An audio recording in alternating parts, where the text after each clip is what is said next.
घर भितर साप केमिति बाहरिला वीडियोटी को शेष पर्यंत देखंतु। आज जेहेतु संक्रांति थिला तो किछि फूल बेलपत्र तोड़ी मम्मी को देली से नहीं मंदिर गले। से मंदिर आसी एठी भात को बसई देले एवं डालमा पई परिबा कटाकटी कले। मम्मी आज फरमाइश थिला डालमाटा तू छुंक करिवु।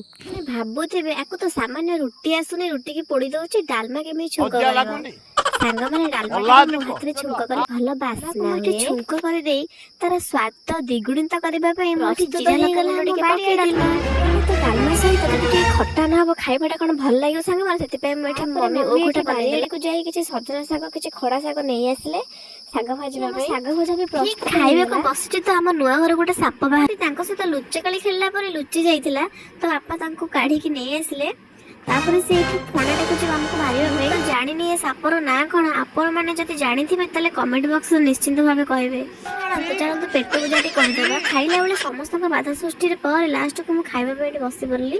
କେତେ ପ୍ରକାର ଆଇଟମ୍ ଅଛି ଆପଣ ଜାଣିପାରୁଥିବେ। ଲାଷ୍ଟରେ ଆମର ଆଜି ସଂକ୍ରାନ୍ତି ହୋଇଥିବାରୁ ଘରେ ପୂଜା ଟିକେ ହେଲା ତ ଭିଡ଼ିଓଟିକୁ ଏଇଠି ଏଣ୍ଡ କରୁଛି। ଭିଡ଼ିଓଟି ଭଲ ଲାଗିଥିଲେ ଲାଇକ୍ ସେୟାର ସବସ୍କ୍ରାଇବ୍ କରିଦେବେ।